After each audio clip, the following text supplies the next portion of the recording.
Hello and welcome to the Together Discussing Natural Sources podcast. My name is Vincent and I will be your host for this very first episode. Today I would like to welcome Mr. Stephane Leveque, CEO of Demonchi Natural Products. Hello Stephane, can you introduce yourself briefly? Hello, Vincent. Thank you very much for having me for this first episode. I'm glad to be here. I'm Stéphane. I'm French, as you can hear. I've been working in the flavors and fragrances business for 30 years and running the Demonchi Natural Product for the last 12 years. Okay, thank you. Could you tell us a little bit more about Demonchi Natural Products? Sure, Demonchi Natural Products is a Dutch company based in Rotterdam with headquarters in Rotterdam and facilities in the US, in Pennsylvania. And also different locations in the sourcing countries such as Madagascar, Uganda, and Indonesia, for example, and now also in South America. The strategy is to have the backwards integration for the natural product that we supply to the flavor, food, and fragrance industry. Okay, thank you. So, with Demonchi Natural Products being present at the source in Madagascar, you're in a good position to discuss with us today about the current state of the vanilla market. So, you visited Madagascar recently, is that right? Yes, absolutely. I was in Madagascar in last October. It's normally a good moment of the year to visit Madagascar because we are after the green campaign, we start the VRAC campaign, and we also open the export. Okay, great.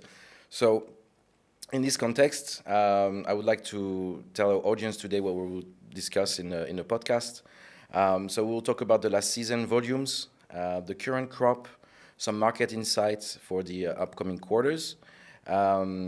We'll discuss the government interventions, whether they will happen or not, the upcoming crop, and also, of course, discuss the other origins for vanilla, not only Madagascar, and the most important, the sustainability and how it fits into this context. So let's go. Let's get started. Absolutely. So before diving into the market, I feel it's important to give some context to our audience on the cyclical aspects of the cultivation of vanilla in Madagascar and how it relates to key dates in the market. Yeah, absolutely. Actually, the vanilla production starts during the what we call the blooming period, which normally takes place between September to December. It could last approximately 3 months when we have the pollination of the different flowers. And then after we start producing in Madagascar the green beans from the end of May in some part of the country until, let's say, mid-August for other regions. And then we produce what we call the VRAC campaign 3 months after the beginning of the green campaign. And normally the export starts around the beginning of October. So, in your annual vanilla market report that was published a couple months ago, you mentioned there was a rather large export volume last year. Could you explain to us what was the driver behind this? Yes, absolutely. We were reporting in our last report, indeed, that more than 4,300 tons have been exported by end of July, which was the biggest number ever for a vanilla crop. The main reason behind is, first of all, customers were able to secure a significant quantity with a good quality at a very competitive price by early 2024. So most of them, they took a long position. The second reason behind was actually the concern maybe about new regulation to be set up for the new campaign. Actually, the export have been open early October, which is, I think, a positive sign for the market from the minister, and the market is open. So basically, this concern was not justified afterwards, but that was the main driver for customers taking long position. Okay, thank you. So this sets the stage for this new season. Could you please explain to us how the current crop is in terms of qualities and volumes, as you witnessed in your last visit?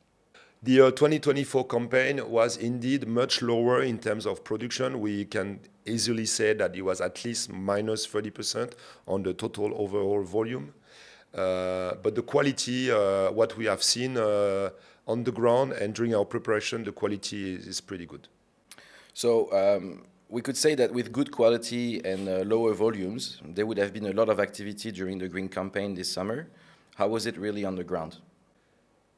We have seen that due to lower volumes, there were actually less activity on the ground. I mean, I'm talking about the green campaign. But the other reason behind this is, first of all, due to the look position taken by customers, they were not really confirming contract with sustainable beans, because when you talk about green campaign, you talk about sustainable beans. And the second reason behind is the price of the green campaign was actually significantly higher than last year. Okay, so thank you for your insights. So what about the preparation on your last visit? You know, how did it look compared to last year, for instance? The preparation went well. We had less quantities than 2023, obviously, as we previously stated, but overall the quality is good. Okay, I think we have a good picture of the situation in Madagascar up until the opening of the exports earlier in October. So now looking forward, what is the outlook for the upcoming quarters on the market from your perspective? We can tell that for the moment we can see still a demand from our customers, although most of them they took a long position, but the market at the moment, as we stated in our report, is not increasing in terms of price, and we don't see the market increasing into the coming months anyway, not before the next crop. And I see the prices remaining stable until the end of Q1 and beginning of Q2, and maybe being a bit more flexible before the next crop, because we know that there is a stock and a carryover, and the next crop is going to be pretty big. Okay. So we'll discuss about the next crop a little bit later. But speaking about prices, the Madagascar government implemented a minimum FOB price a few years ago that was abolished in 2023. So do you think we could see similar government interventions for this current crop? Well, I don't think so. I think, again, there was a positive sign from the government to open the exports by early October and to keep the market completely open. If there is a new regulation in place, I think it would be not before the next crop, and mainly, I expect at the farmers' level, to at least secure a minimum living income for the farmers, although it's quite difficult to implement. We are perfectly aware of that.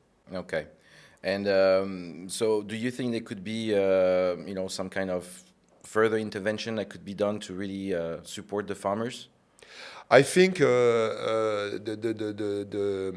as vanilla exporters, we were all paying a $4 tax per kilo of kilo exported, And I think this amount of money now could be used to support the farmers during this intercrop season when they are facing more difficulties. And again, maybe implementation of a new minimum price for the green at the farmers' level. Okay, thank you, Stephane. So as you explained at the beginning of the podcast, we are now in the middle of the blossoming period for vanilla in Madagascar. So, that was right in the middle of your visit in October. What were your observations? Well, indeed, I was visiting Madagascar last October, so in the middle of the blooming season. We have seen a lot of flowers, so which normally we can expect a big crop for 2025. We know also that, botanically speaking, we should not pollinize all the flower, otherwise the plant could become weaker and having a less production. But I would say overall, there is no risk for 2025 crop. Okay, and aside from the state of the vines, are there potential factors that could impact the vanilla market or the harvest next year? Well, there are natural factors, but obviously it's difficult to predict what will be the weather in 3 or 4 months in Madagascar. We have a cyclonic period at the end of Q1, and we have seen some cyclones in Madagascar several years. But normally it should not impact really the production. And maybe on the geopolitical side, maybe we could see something, but again, we don't expect anything to be set up before the next crop. Okay, thank you. So I think we have a pretty good picture of the situation in Madagascar, but let's discuss other regions. So Madagascar, of course, is the biggest producing country of vanilla in the world. but there are all other important origins such as Uganda or Indonesia. So could you please tell us a little bit more about those? Indeed, Uganda, to start with the first origin, is a very interesting origin. We at the Moshi really like Uganda as an origin as such, although it's used by customers mainly as an alternative origin. Because it's also a vanilla planifolia in Uganda, like in Madagascar. But we see some very good beans with a high vanillin content and pretty stable. The production has been significant over the last 2 years, so it's really an important origin. For Indonesia, where we are also involved in different programs, also in Java for conventional production, but also more in the east part of the country for a sustainable and traceable program.